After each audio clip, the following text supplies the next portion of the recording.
Congress is getting new warnings about the so-called fiscal cliff coming at the end of this year. That's when Bush-era tax cuts and extended unemployment benefits run out and automatic budget cuts kick in unless Congress takes action. Former Treasury Secretary Robert Rubin writes about that in today's Wall Street Journal. He's been a top executive at Goldman Sachs and Citigroup, and we're pleased to have him here this morning. Welcome.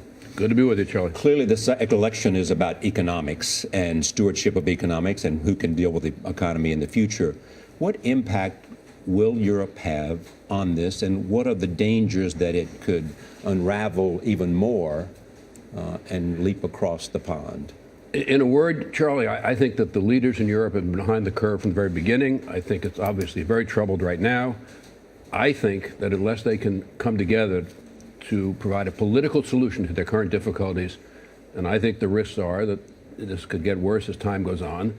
And I think as matters get worse in Europe, I think it creates a real possibility, particularly if there's a contagion, and particularly if Spain and Italy get more involved, a real possibility that could affect the rest of the global economy, very much including the United States. And if Greece were to pull out,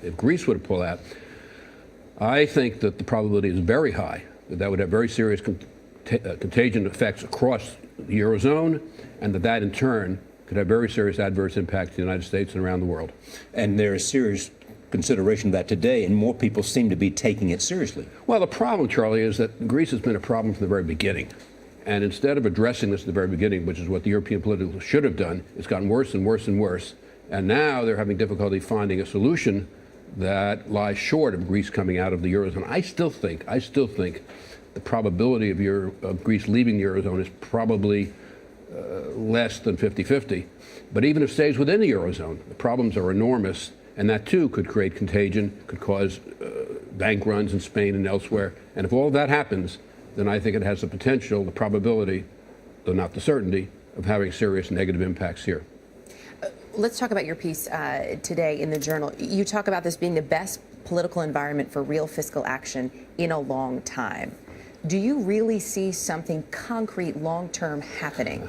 Well, look, Erica, that's a very good question. And as I say in the piece, I think there are, just to greatly oversimplify, I think there are three broad possibilities in the face of the circumstances that Charlie mentioned before. Number one, Congress does nothing. But that would cause, as the Congressional Budget Office said, that would lead to a recession next year. I think the probability of that is very low. Number two, as what most people think, which is that the dysfunctionalities in Congress are such that they'll kick all of these issues down the road, and that would simply continue where we've been. That may not have any effect, but I think there's a real possibility that the markets and more importantly, the economy, business confidence, and the rest could respond negatively to that. And of course, for the long term, that continues a very dangerous situation.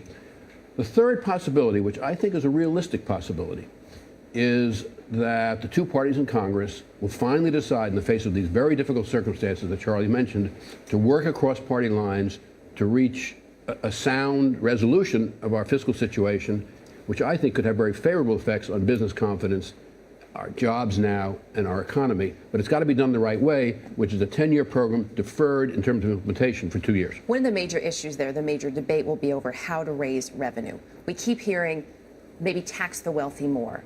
Would that do enough?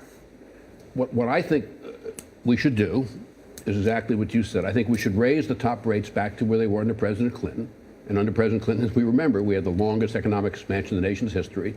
But that won't be sufficient, so further measures will have to be taken. And I think Bowles Simpson had the right idea in that respect. I don't think you can do, as you may remember, or you do remember, I'm sure, Bowles Simpson wanted to adjust the various deductions and credits. I don't think you can get all the revenue that way, but I think if you take the top rates back to where President Clinton had them, then I do think there are additional revenues that can be obtained by limiting some of those deductions and credits. And I think if you put all this together, I think you could get adequate revenues. Bob Rubin, thank you very much.